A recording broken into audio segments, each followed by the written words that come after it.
बिस्मिल्लाहिर्रहमानिर्रहीम अस्सलामु अलैकुम वरहमतुल्लाहि वबरकातुहू। दोस्तान उम्मीद लरम چې تاسو به خی خبر خوشاله ای او چې کوم ځای کې هم یی الله جل شانه دې تاسو خاط آباد او خوشاله ساتي. زما عزتمندو پاکستان چې جوړ شوی دی 15 او یا کال وشو او په دې خوشحالي کې په 14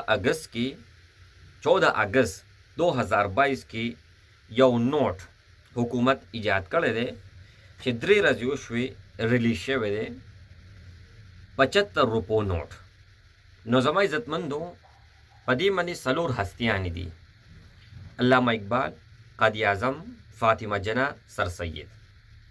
نو زما عزتمندو مخکنی لوک د دې ډیر زبردست دی او ډیر زیات چې کوم دی نو زما خوښ دی. وروستونه چې کوم بیک سیټ دی هغه زما دومره نه دی خوښ، پته نه چې هر څه حساب دی. او دویمه خبردار چې کمنټ بوک کې ماته ضرور به ضرور په دې باندې رای راکړئ، آیا دا نوٹ دی جوړ کو دا پاکستان لپاره فایده مند دی یا نقصان دی؟ ښه دی که بد دی؟ څومره فواید دي او څومره نقصانات دي؟ د دې نوٹ کې په غاړو کې که تاسو وګورئ نور نوټونو کې چې کم دی نو خرپونه یي، په دې نوٹ کې په غاړو کې خرپونه نشته. د دې اصلي او دیسي پہچان خو برستو کېږي، دیسي خو ډراوتې نه دي، خو اصلي پہچان دا دی چې دا نوٹ تاسو ونیسئ او لوګونو ته کې وخوځوئ نو دې خوا د دې کې دا خالي ځای چې دی دې کې د قاضي اعظم تصویر هم راشي. دې خوا په ګوټ کې چې تاسو وخوځئ انو 75 لیکلي د هغه مختلف خپل رنګونه ښیي. نو زما عزتمندو په دې حوالې سره تاسو به خپل رای کمنټ کې ضرور به ضرور وایئ.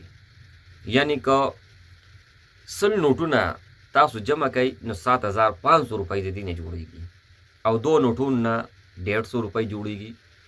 یو خدا دا یو فایده چې ماته کم نظر کې راځي نو 50 نوټونه به تاسو ډیر جمع کول او لکه مطلب چې 500 نوټونه به شو د هغې نه به 5000 جوړېدي او دا چې 100 نوټونه شي نو 7500، یعنی د 50 په مقابله کې دی ښه دی 25 روپۍ سیوا دي که نه. او د دې نه علاوه که ډېرې انو جیب کې هم په اسانه راتلی شي. څنګه چې 5000 روپو نوټ دی، 5000 نوټونو کې چې تاسو سره 20 نوټونه نه 1 لک روپۍ په جیب کې واچوړو پته نه لګي. 3-4 لک روپۍ به یې مخې ته جیب کې بټوه کې پرتې وړو پته نه لګي څومره دي. د دې په نسبت چې تاسو معافي غواړم په 500 نوټونو یا د زور نوټونو لک روپۍ راوالي نو هغه سم تختۍ بنډلي.